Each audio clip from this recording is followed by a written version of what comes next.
Hello all this is R Tharnindran. என்ன அப்படின்னா, ஒரு மூவி வந்து நவடேஸ் ஃபர்ஸ்ட் மினிட்லேருந்து லாஸ்ட் மினிட் வரைக்கும் ரொம்பவே என்கேஜிங்கா கொண்டு போக முடியுமா? அப்படின்னா, அஃப்கோர்ஸ் இப்ப வந்திருக்கிற ஒரு மூவி இளையராஜ் கலைபெருமாளோட டைரக்ஷன்ல சிபிராஜ் சார் ஆக்ட் பண்ண 10 ஹார்ஸ் அப்படின்ற மூவி வந்து ஃபர்ஸ்ட் செகண்ட்லேருந்து லாஸ்ட் செகண்ட் வரைக்கும் ரொம்பவே என்கேஜிங்கா வச்சிருக்கு. ஈவன் அதில வந்து பெருசா சாங்ஸோ, பிஜிஎம்ஸோ எதுவுமே கிடையாது. அப்படி இருந்தாலும் அவ்ளோ என்கேஜிங்கா வச்சிருக்கு. ஸோ தனுஷ் சார் ஆக்ட் பண்ண மூவிஸா இருக்கட்டும், தனுஷ் சார் டிரெக்ட் பண்ண மூவிஸா இருக்கட்டும், அவரோட பிஜிஎம்ஸே அவ்ளோ எமோஷன்ஸ் குடுக்கும். இதில பிஜிஎம்ஸ்க்கு எந்த இடமும் கிடையாது. சாங்ஸ்க்கு இடமே கிடையாது. பட் இந்த மூவி வந்து அவ்ளோ என்கேஜிங்கா கொண்டு போகுது. ஒரு செகண்ட் கூட நம்ம டைவர்ட் ஆகவே மாட்டோம். ஒரு கிரைம் த்ரில்லர் தான் இது.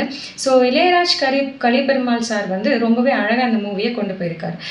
இந்த 10 ஹார்ஸ் அப்படின்ற இந்த மூவி வந்து பார்த்தீங்கன்னா, டைட்டில் சொல்ற மாதிரி ஜஸ்ட் வெறும் 10 ஹார்ஸ்ல நடக்கிற ஸ்டோரி தான். ஒரு சிங்கிள் நைட்ல நடக்கிற ஸ்டோரி தான்.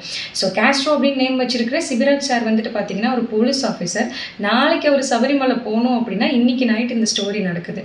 ஸோ ஒரு பொண்ண காணோம் அப்படின்னு சொல்லி கம்ப்ளைண்ட் வரும். அதை இன்வெஸ்டிகேட் பண்ண போகும்போது பஸ்ல ஒரு மர்டர் நடக்குது. அதை இன்வெஸ்டிகேட் பண்ணி போறாரு ஃபர்தரா.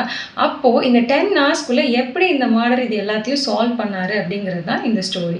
ஸோ ரொம்பவே ஒரு அழகான ஸ்டோரி. இதில் ஆக்டர்ஸ் வந்து பார்த்தீங்கன்னா, திலீபன் இருக்காரு, குரேஷி இருக்காரு, தங்கதுரை இருக்காரு, ராணவ் ப்ரோ இருக்காரு.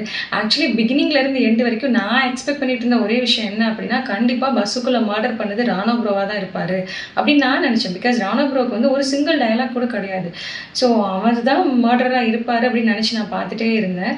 பட் அது பயங்கர மொக்கையாகி போயிடுச்சு. அவருக்கு ஒரு டயலாக் கூட கிடையாது அப்படிங்கிற ஒரு வருத்தம் மட்டும்தான். மற்றபடி இந்த மூவி வந்து ரொம்ப சூப்பர்வா இருந்தது. பார்க்கலாம்.